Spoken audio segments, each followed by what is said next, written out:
Tuan-tuan dan puan, Assalamualaikum. Malam ni saya akan membacakan nukilan yang seterusnya yang berjudul Botol Toyu dan Kedai Mat. Terimalah. Jalan cepat ki, saya pergi kedai mak katuk. Pak pun tak boleh beli. Ajik membebel sepanjang jalan. Mak suruh kami ke kedai hanya untuk sebotol toyu, iaitu kicap. Lauk tak ada, duit pun tak ada. Nak beli pa, nak pergi tukar je. Aku menjawab. Aku membimbit 5 biji botol kicap yang kosong. Ajik juga bawa seplastik. Masa itu 10 botol kosong kicap Cak Lembu Belaga, Mat Isa Jamal, labelnya kuning. Boleh ditukar dengan sebotol kicap itu di kedai Mat. Kedai Musa tak boleh, dia tak terima, tak tahulah pasal apa. Hari sudah senja menjelang maghrib. Mat kedai akan tutup kedainya. Papan sekeping-sekeping yang bernombor 1 sampai 12 tersusun, diselang dengan pintu papan di tengahnya. Kalau pintu itu sudah tutup, alamatnya malam ni makan nasi dengan minyak bekas goreng ikan masin pula lah.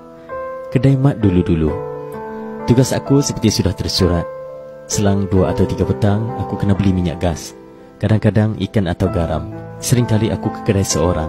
Ajik dan lain-lain sudah ada tugasan, angkut air atau cari kayu api, kerat dan simpan. Ada kalanya aku sampai waktu kedai sudah tutup.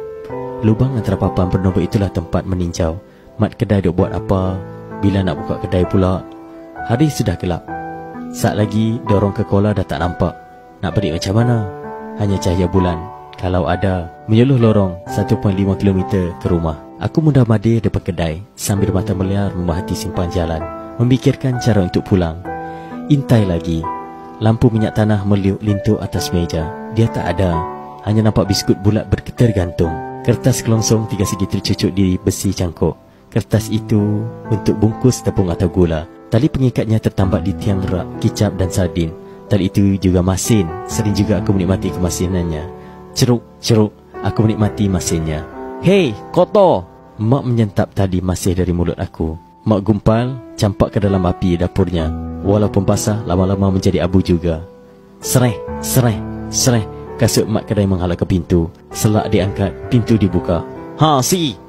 Mu nak beli apa? Tanya Bang Mat. Minyak gas 4 kupang, Bang Mat. Sambil menghulurkan botol.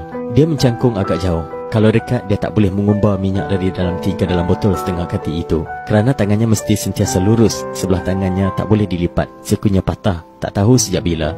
Mulut botol minyak gas itu disumbat dengan gumpalan kertas surat khabar. Gabus penutupnya sudah hilang. Aku melintas jalan, menunggu di kepala simpang. Kalau-kalau ada sesiapa lalu.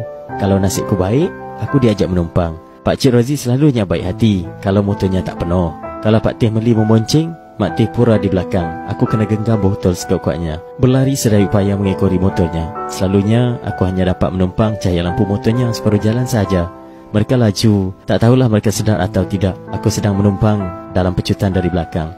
Keletihan kecungap-cungap akan menghilangkan ketakutan kepada hantu jembalang. Aku tetap akan pulang. Sampai di rumah, pelita akan berisi dan menjala terang. Bukan sekali, bukan 2 kali, bukan 3 kali. Bertahun-tahun juga aku berlari. Botol-botol kaca. Botol dalam karung plastik terasa makin berat. Bertukar ke tangan kiri, sekejap balik ke tangan kanan. Makin laju berjalan, makin kuat bunyi botol berlaga sesama sendiri.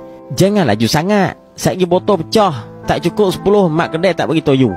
Aku sound Ajik. Deru enjin kereta dan lori sudah kedengaran. Kedai sudah tak jauh di depan. Botol adalah sumber rezeki. Kami kutip himpun di belakang rumah. Ada botol toyu atau botol air lemonade, Menek, sarsi, sarsaparilla, oren atau krim soda. Warnanya gelap. Lori yang menghantar Menek ke kedai Mat dan kedai Musa tak ada dinding. Bila nak mula bergerak atau nak berhenti, botol berkocak berirama dalam peti-peti kayu. Kepalanya warna kuning. Orang tua-tua kata Menek tu sungai Kupang. Aku tak mau percaya. Botol minyaknya dan botol ayak Bali warnanya merah Luxena. Air Bali warna kelabu, sering dijual di bulan puasa. Tutupnya gabus. Rasanya sedap lagi nikmat kerana jarang dapat merasa. Ada botol minyak angin, minyak rambut atau botol bedak sejuk cair dengan haruman bunga ros. Ketika botol bedak 4 segi itu diam tak dikocak, bedaknya mendap di bawah. Air haruman ros warna merah di atas menjadikan botol itu 2 warna. Ada juga sisa bedak yang meleleh di luar tudungnya yang juga warna merah. Di rumah aku hanya sebotol bedak itu. Dan jarang-jarang sebotol minyak rambut berbau daun pandan terletak atas sekbot. Cermin sekbot sudah pecah, tinggal sebelah. Sekbot itu berkembang dengan sekbot usang yang tiada pintu. Mak panggil biru, yang hanya ada 2 tingkat rak baju. Tingginya separas kepala aku. Deretan sebab itulah menyekat ruang dapur dan ruang tempat tidur, yang juga tempat menyembang kalau ada yang datang bertandang. Dinding rumah aku masa itu hanya separuh. Bahagian atas dinding itulah penyedai seluar, kain baju dan gebar. Kadang-kadang mak sidai bantal dan tikar mengkuang untuk dijemur. Ada tingkap yang tiada daunnya, ada dinding yang tercabut papannya. Kami sering menanti keling botol untuk masuk ke kampung untuk mendapatkan 50 sen, 75 sen atau RM1 dari botol yang terhimpun. Takkan 3 kupang saja ne? Bayarlah lebih sikit. Mak cuba memujuk keling botol untuk dapat harga lebih baik pada satu hari. Tak bolehlah makcik, ini harga sudah banyak bagus. Ini botol 4 segi tak laku, lagi kecil lagi. Botol bedak mak. Saya mau besar-besar, cantik-cantik, boleh kasih lebih sikit. Adik, lagi ada kah? Dia bertanya. Aku lari ke belakang rumah. Ajik berlari ke lau ayam, meranduk acar, menyelak guni dan sabut. Kalau-kalau ada yang terselit tersembunyi, merapat muka ke tanah, mengendap di bawah para kayu. Tak ada, hanya tahi ayam, debu dan hama. Atas rumah tak ada dah kah mak? Aku mencuba kalau-kalau ada yang terselit di hujung para. Sak aku nak tengok. Mak bingkas, bangun dari anak tangga paling bawah, menggalas punggungnya, memusing badannya, memanjat ke atas, ke dapur, mencari-cari kalau-kalau ada. Sudah habis semuanya. Demikianlah botol menjadi sumber rezeki. Kadang-kadang banyak berbulan-bulan dikutip, berhimpun. Boleh dapat RM1, RM2 atau lebih. Hari itu hanya ada 3 upang. Mak suruh jual juga kalau-kalau dapat lebih dari itu.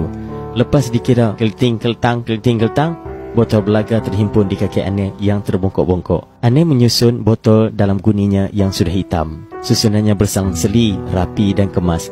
Guni bulat itu sudah menjadi 4 segi. Kalau penuh, dijahit mulut guni dengan tali rapia diletak atas carrier di belakang motornya. Kalau belum penuh, diletak dalam raga di depannya. Lagi kalau ada, adik, 2 bulan, 3 bulan saya lagi mari. Banyak kalau banyak duit. Krek. Tongkat carrier bergigi itu ditarik ke atas. Keling botol pun berlalu. Aku rasa macam kena tipu. Tersasul. Sampai juga ke kedai. Ajik kalut-kalut masuk dulu. Aku berhenti di buka pintu. Botolnya dilepaskan di kaki aku. Bamak, toyu sebotol, lemu cap laga. Ajik tersasul, terkali bahasa. Aku ketawa. Bamak ketawa. Hah? Mu kata apa? Bamak tanya semula, mengusik. Lemu cap laga. Ajik mengulang sasulnya. Aku terus ketawa. Weh Ji, cap lemu belaga, bukan lemu cap belaga. Apalah. Aku mengulang sambil ketawa tersembur. Ajik bela tersipu terpinga, baru sedar sasulnya. Bamak berjalan ke rak kayu masih ketawa. Nah, toyu, lemu cap belaga. 1 upang. Bang Mat hulurkan pada Ajik. Toyu saja ke lagi? Toyu saja Bamak. Ni pun kami nak tukar aja. Botol kosong ada kat si di luar. Cukup sebelum teh semua. Bamat keluar ke muka pintu. Tempatku tercegat berdiri, membongkok dan mengira. Ha, okey. Kami lega, terus berpaling pergi. Tak berani menoleh lagi, ada rasa yang tersembunyi. Ajik tinggalkan botolnya di luar, masuk ke dalam kabut, lalu tersasul. Aku hanya setakat tercegat di muka pintu, dengan botol di tangan dan di kaki. Tak teringin pun untuk melangkah masuk ke kedai. Sebenarnya ada rasa yang terbuku di hati. Rasa bimbang, segan, takut, malu-malu. Mana tahu, takut-takut tukaran botol dengan toyu tak laku lagi. Melepaslah rezeki yang disandar pada botol kosong, botol-botol toyu. Kami berjalan, kadang berlari. Ajik menggenggam sebotol toyu di tangan. Malam itu nasi kami terasa lemak dan masin. Sedapnya terkemam dalam rongga mulut, bagai terasa sampai hari ini. Gitulah, toyu cap lembu belaga ini tak asing dengan kami anak Kedah. Kisah jual botol kosong pun kami pernah laluinya. Itulah dia tuan-tuan dan puan, kisah kita sebentar tadi, nukilan daripada Yang Mak Berhormat Datuk Seri Muhammad Sanusi bin Mak Nur. Terima kasih.